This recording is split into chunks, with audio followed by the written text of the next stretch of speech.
வாகனவியல் தமிழ். வணக்கம் ஃப்ரெண்ட்ஸ், நான் கோபிநாத். இது வாகனவியல் தமிழ் மெக்கானிக்கல் யூடியூப் சேனல்.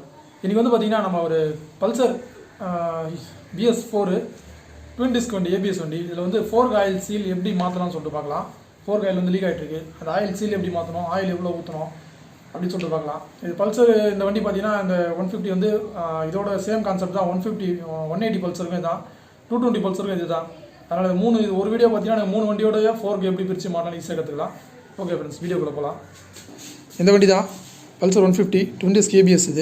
இதில் ரைட் சைடு 4 லெக்கில் ஆயில் லீக் ஆகுது. இது ஃபஸ்ட்டு பார்த்தீங்கன்னா வீல் போல்ட்டை லூஸ் பண்ணிங்க.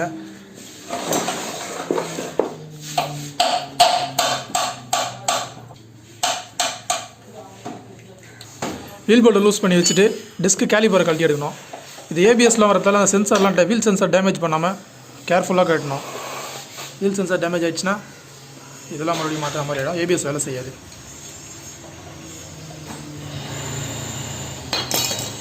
அடுத்து கேலிபரோட போல்டு, அதாவது 12 சைஸ் போல்டு வரும். அதில் பிரேக் கேலிபர்னு சொல்லுவாங்க, இல்லை வீல் சிலிண்டர்னு சொல்லுவாங்க.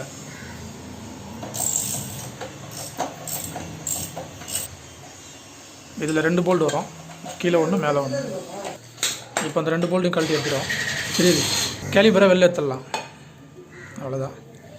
கேலிபர் எடுத்து அப்படி ஒரு ஓரமாக வச்சுருங்க. அடுத்து நம்ம 4 டியூப் பார்த்திங்கன்னா இந்த மேலே 6 mm அலங்கி போட்டு ஹேண்டில் பாரோட ஹோல்டு பண்ணியிருப்பாங்க. ஹேண்டில் பாரோட ஃபிக்ஸ் பண்ணியிருக்கேன். அந்த போல்டு முதல்ல லூஸ் பண்ணிக்கணும். ஃபுல்லாக கழட்டதால் சும்மா ஒரு 2-3 த்ரெட்டு லூஸ் பண்ணிட்டா போதும். 17 சைஸ் போட ஸ்பேனர் போட்டு அதை லூஸ் பண்ணிக்கணும். இதெல்லாத்தையும் நம்ம வீலை கழட்டுறதுக்கு முன்னாடி லூஸ் பண்ணி வச்சுக்கணும். ஏன்னா நீங்கள் வீலை கழட்டிட்டிங்கன்னா வண்டி வந்து ஸ்டேபிளாக இருக்காது. சில பேர் வந்து வீலை ஃபஸ்ட்டு கழட்டிடுவாங்க, அதுக்கப்புறம் இதெல்லாம் லூஸ் பண்ணும்போது என்ன ஆகும்னா வண்டி வீல் இல்லாதனா பேலன்ஸ் இல்லாமல் கீழே விழுந்து மட்கார்டு உடஞ்சிடும், நிறைய ப்ராப்ளம் வரும். அதனால் இதெல்லாத்தையும் ஃபஸ்ட்டே நம்ம லூஸ் பண்ணி வச்சிட்டோம்னா நம்ம வீலை கழட்டும் போது ரொம்ப ஸ்ட்ரெயின் பண்ணாமல் ஈஸியாக அழகாக 4 டியூப் வழி எடுத்துடலாம். அவ்வளோதான், வீலை கழட்டியாச்சு.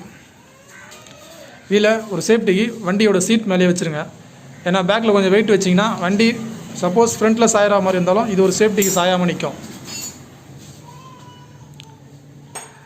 அடுத்து நம்ம ஃப்ரண்ட்டு மட்கார்டை கழட்டி எடுக்கணும். ஏன்னா அதுதான் வந்து 2 4க்கையும் வந்து ஒன்றா ஜாயின் பண்ணி வச்சுருக்கோம். மட்கார்டு போல்ட்டை கழட்டி எடுத்துருங்க. அது பார்த்திங்கன்னா அடியில் 13 சைஸ் போல்டு வரும். அந்த போல்டை யூஸ் பண்ணி கழட்டிடணும்.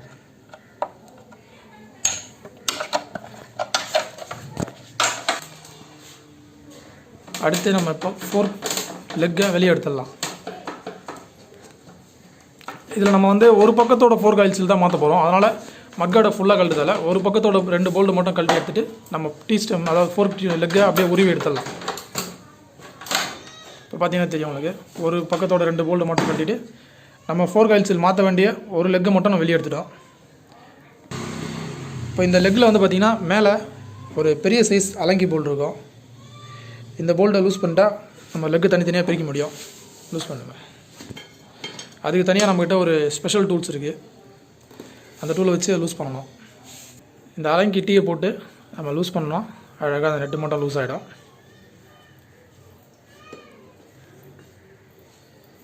அது ஓரளவுக்கு லூஸ் ஆனதுக்கப்புறம் கையால் கழட்டுங்க. ஏன்னா அந்த நெட்டு ஸ்ப்ரிங் டென்ஷனில் இருக்கும், தூக்கி வெளியில் அடிச்சிடும். அப்புறம் தேட வேண்டியதாகிடும், மண்ணில் போய் விழுந்துடும், சப்போஸ் மேலே கூட அடிச்சிடும். அதனால் கையால் கழட்டி எடுத்திங்கன்னா உங்களுக்கு ஈஸியாக வந்துடும்.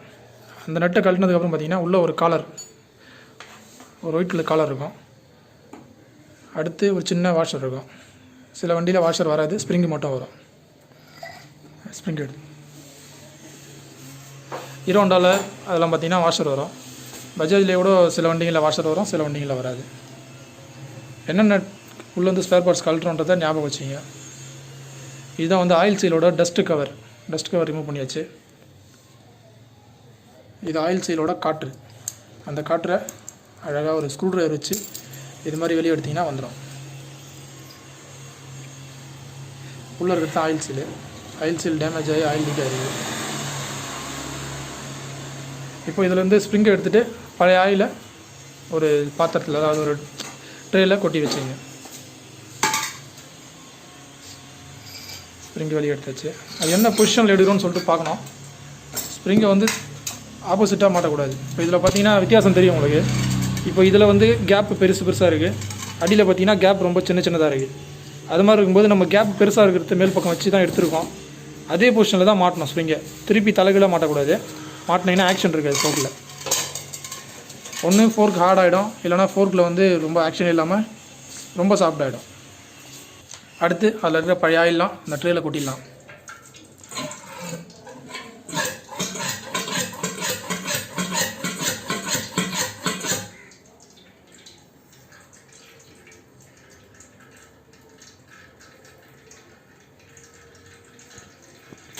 இப்போ நம்ம இதில் வந்து ஆயிலெலாம் ட்ரை பண்ணியாச்சு. இதில் இப்போ தனித்தனியாக பிரித்தா தான் நம்ம ஆயில் செல் வெளியே எடுக்க முடியும். அது எப்படின்னு பார்த்தீங்கன்னா, இங்கே அடியில் பார்த்தீங்கன்னா ஒரு அலங்கி போல்ட் இருக்கும். இது உள்ள பார்த்தீங்கன்னா தெரியும் உங்களுக்கு. இந்த அலங்கி போல்ட்டு தான் இது. இதை நம்ம லூஸ் பண்ணி எடுக்கணும். அதுக்கு வந்து பார்த்திங்கன்னா 8 சைஸ், அதாவது 8ஆம் நம்பர் அலங்கி போட்டு நம்ம லூஸ் பண்ணலாம். அதை அப்படியே நம்ம கழட்டும் போது என்ன உள்ளே இருக்கிற அந்த காலர் வந்து சுற்ற ஆரம்பிச்சிடும். அதுக்காக என்ன பண்ணணும்னா, ஒரு இந்த டியூபுக்கு உள்பக்கம் இது மாதிரி ஒரு டூல்ஸ் வச்சு லாக் பண்ணணும். இந்த மாதிரி ஒரு டீ ராட் நம்ம ரெடி பண்ணது இது. இந்த டீ ராடை வச்சு பார்த்தீங்கன்னா இப்போ லேட்டஸ்ட் வண்டி எல்லாத்தையும் கட்டலாம். என்எஸ் வரைக்கும், என்எஸ் ஆர்எஸ் வரைக்கும் இதை வச்சு யூஸ் பண்ணலாம். இப்போ இந்த டீ ராடை எப்படி யூஸ் பண்ணுறதுன்னு பார்க்கலாம். ஃபோர்க் லெக் எடுத்து அந்த டீ ராடுக்குள்ளே விடுங்க. விட்டிங்கன்னா அது உள்பக்கம் இருக்கிற அந்த நெட்டில் போயிட்டு லாக் ஆகிடும்.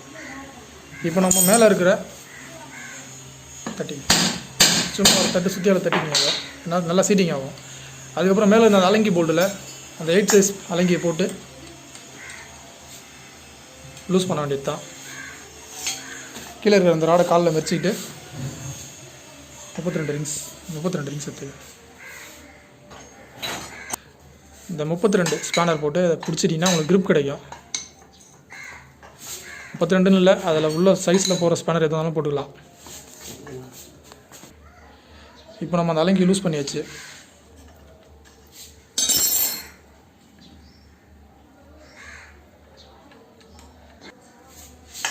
இப்போ ஃபோர்க் டீயை நம்ம தனித்தனியாக பிரிச்சிடலாம். இந்த டீ ராடில் நம்ம உள்ளே இன்சர்ட் பண்ண டீ ராடில் பார்த்தீங்கன்னா இந்த காலரில் தான் போய் மேட்ச் ஆகும். கரெக்டாக இந்த போல்ட் வந்து இந்த இதில் இருக்கிற அந்த எக்ஸகனில் போய்ட்டு இந்த எக்ஸகன் கரெக்டாக மேட்ச் ஆகிடும். மேட்ச் ஆகிடுச்சுன்னா இது வந்து நம்ம ரொட்டேஷன் ஆகாது. இதுக்கு மேலே தான் அலங்கி போல்ட் ரைட் பண்ணியிருப்பாங்க. இந்த த்ரெட்டில் பார்த்தா தெரியும் உங்களுக்கு. இந்த த்ரெட்டில் தான் அலங்கி போல்ட்ருக்கும். இது ரொட்டேஷன் ஆகாமல் தடுக்கிறதுக்காக தான் அந்த டீ ராடு. இது ஒவ்வொரு வண்டிக்கும் ஒரு யூனிக்கான டீ ராடு இருக்கும். சில டீ ராட் வந்து மற்ற வண்டிகளுக்கு மேட்ச் ஆகும், சிலதெல்லாம் மேட்ச் ஆகாது. இப்போ ஃபோர்க்கு பிரிச்சாச்சு. ஆயில் சீலை வெளியே எடுக்கிறோம். அவ்வளோதான். இது மாதிரி 2 தட்டு தட்டுனா ஆயில் சீல் வெளியே வந்துடும். இதில் பார்த்தீங்கன்னா ஆயில் சீல் இருக்கும், ஒரு வாஷரு, ஒரு காலர் இருக்கும். இதில் வந்து ஒரு பெரிய வாஷர் இருக்கும், அது உள்ளே ஒரு காலர் இருக்கும். இது ஒரு பித்தளை காலர் ஒன்று உள்ளே இருக்கும். இது நம்ம எடுக்க தேவையில்லை. இது 2 தான் வந்து வெளில இருக்கும். இதுதான் வந்து பழைய ஆயில் சீலு. இதுதான் இப்போ மாற்ற போகிறோம்.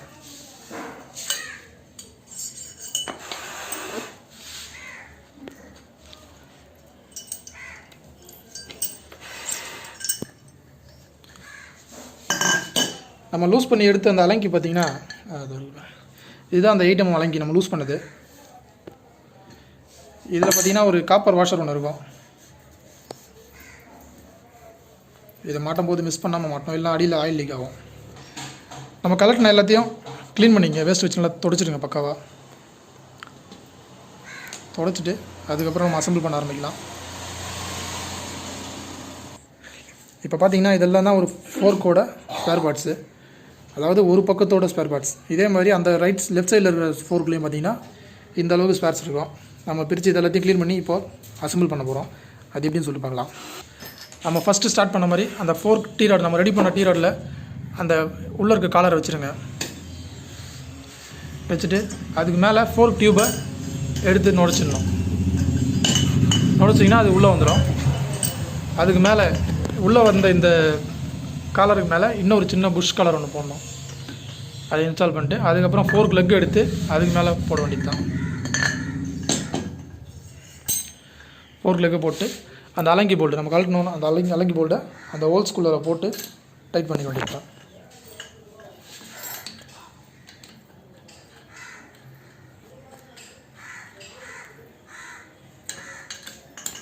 இது நல்லா ஃபுல் டைட் பண்ணணும். மீடியம் டைட்லாம் வைக்கக்கூடாது. அதுக்காக உடையிற அளவுக்கு வைக்கக்கூடாது. நல்லா லாக் ஆகிற அளவுக்கு டைட் பண்ணணும். ஓகே, நம்ம அடுத்து ஃபோர்க் ஆயில் சீலை ஃபிக்ஸ் பண்ண போகிறோம். நம்ம ஆயில் சீல் அடிக்கிறதுக்கு முன்னாடி இந்த காலர் இருக்குது பார்த்தீங்கன்னா, அந்த வாஷர் அந்த காலரை ஃபஸ்ட்டு சிட்டிங் பண்ணோம். சிட்டிங் பண்ணிட்டு தான் ஆயில் சீல் அடிக்கணும். பல்சரில் எல்லா வண்டியிலையும் அப்படி தான். பல்சர் 150லேருந்து 180, 220, NS, RS எல்லாத்துலேயும் இதே மெத்தட் தான். ஃபஸ்ட்டு அந்த காலரை ஃபிக்ஸ் பண்ணோம். அதுக்கு என்ன பண்ணோம், ஒரு பெரிய ஸ்க்ரூ ட்ரைவர் வச்சு அந்த காலரை முதல்ல ஃபிக்ஸ் பண்ணிடணும்.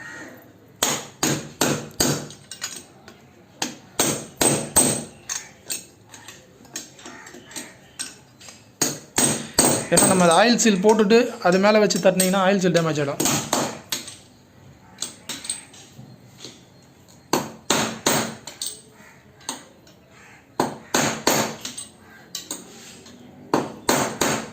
இந்த காலர் நல்லா சீட்டிங் ஆகிடுச்சு உள்ளே போய்ட்டு. இதுக்கப்புறம் நம்ம ஆயில் சீலை ஃபிக்ஸ் பண்ணலாம். இதுதான் Pulsar 150யோட fork oil seal. 150, 180, 220, NS, RS எல்லாத்துக்கும் ஒரே ஆயில் சீல் தான் வரும். அதனால் இதை அப்படியே ஃபிக்ஸ் பண்ணலாம்.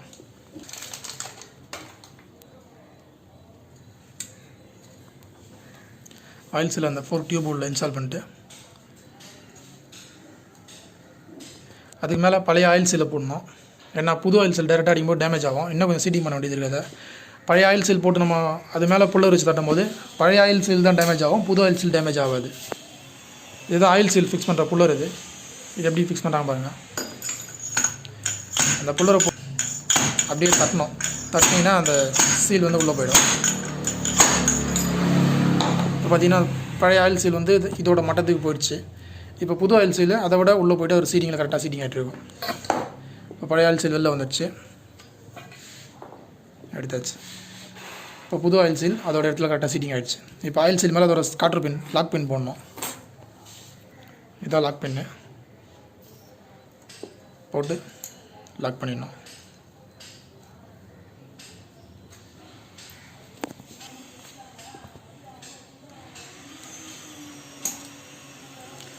காட்டர் பின் லாக் ஆகிடுச்சு. அடுத்து அதுக்கு மேலே ஆயில் சீலோட டஸ்ட்டு கப். இது முக்கியமானது. இது போடலன்னா வந்து மண் உள்ளே போய்ட்டு ஆயில் சீல் சீக்கிரமாக டேமேஜ் ஆகிடும். டஸ்ட்டு கப்பு கண்டிப்பாக போடணும். நிறைய பேர் மறந்துடுவாங்க அதை.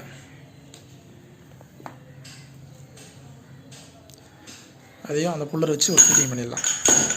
அவ்வளோதான், சீட்டிங் ஆகிடுச்சு. இப்போ அடுத்து ஸ்ப்ரிங்கு. நம்ம ஸ்ப்ரிங்கை முதல்ல சொன்ன மாதிரி எப்படி எடுத்தோமோ அதே பொசிஷனில் தான் போடணும். இப்போ ஃபோர்க்கு ஆயில் ஃபில் பண்ண போகிறோம். இப்போ இந்த வண்டிக்கு பார்த்தீங்கன்னா பல்சர் 150 லேட்டஸ்ட், அதாவது ட்வின் டிஸ்க் ABS வண்டி.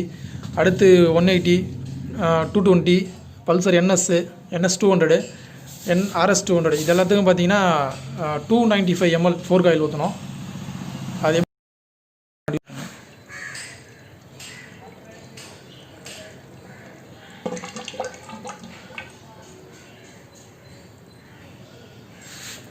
ஓகே, ஃபோர்க் ஆயில் ஃபில் பண்ணியாச்சு. இப்போ கொஞ்சம் பம்ப் பண்ணணும். பம்ப் பண்ணிங்கன்னா ஆயில் நல்லா போய்ட்டு சீட்டிங் ஆகிடும்.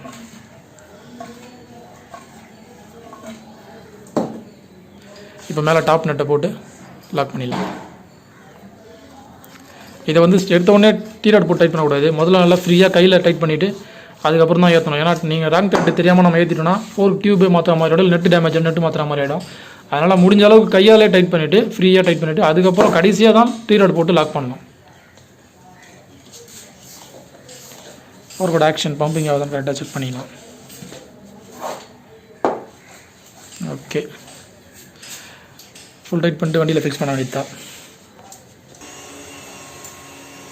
இப்போ டீராட் வச்சு ஃபுல்லாக டைட் பண்ணிடலாம்.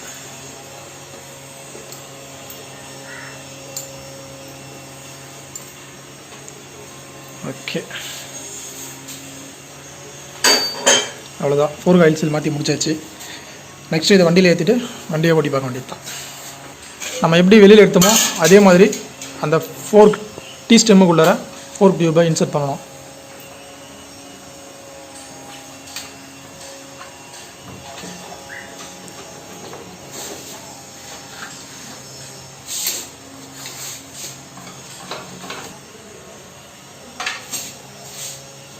நம்ம ஃபோர்க் டியூபை மாட்டியாச்சு.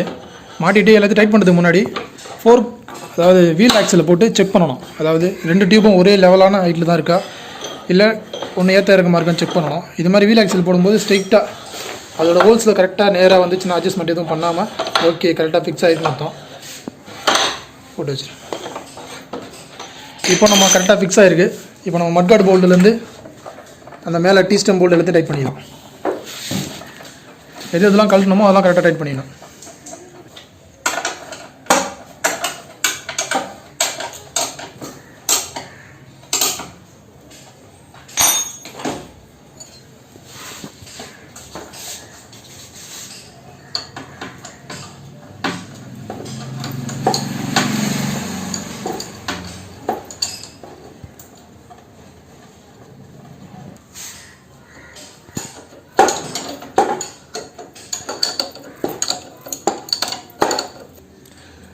மேலே அந்த அலைங்கி போல்ட்டு லூஸ் பண்ணோம் பார்த்தீங்களா, 6 சைஸ் ஹேண்டில் பாரில், அதையும் டைட் பண்ணிடணும்.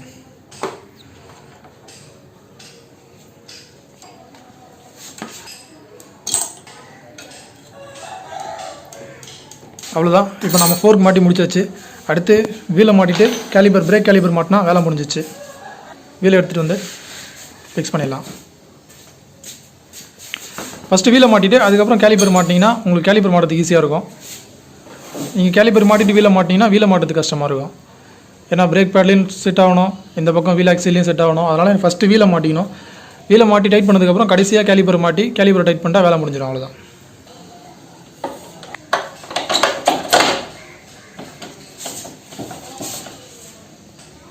ஒரு வாஷர் வரும், அதுக்கு மேலே 22 சைஸ் நட்டு போட்டு ஃபுல் டைட் பண்ண வேண்டியது தான். வீல் டைட் பண்ணியாச்சு. இப்போ அடுத்து கேலிபரை ஃபிக்ஸ் பண்ணணும்.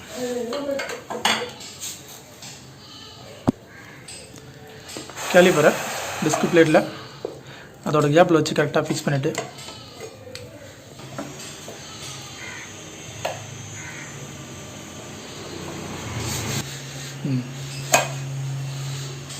கேலிபர் போல்டு அந்த 12 சைஸ் போல்டு 2 போல்டு போட்டு டைட் பண்ணுறேன். அதாவது டிஸ்க் பிரேக் இருக்கிற வண்டிங்கெல்லாம் வீலை கழட்டினதுக்கப்புறம் பிரேக் அடித்து பார்க்கக்கூடாது. ஞாபகம் இல்லாமல் பிரேக் ஏதாவது பிடிச்சிட்டிங்கன்னா பேடு ரெண்டாக வந்து முட்டிக்கும்.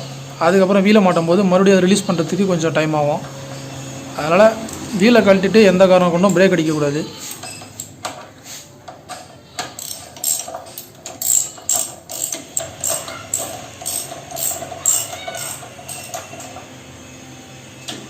கேலிபர் மாட்டியாச்சு. அடுத்து வீல் சென்சாரை ஃபிட் பண்ணணும்.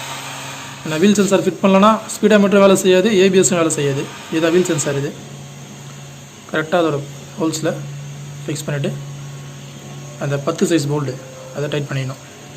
இதை லிமிட்டாக டைட் வச்சாலே போதும். ஏன்னா பிளாஸ்டிக்கில் இருக்கும். ஓவர் டைட் வச்சிங்கன்னா உடஞ்சிடும். வீல் சென்சார் உடஞ்சிச்சுன்னா மறுபடியும் வீல் சென்சார் தான் மாற்றணும்.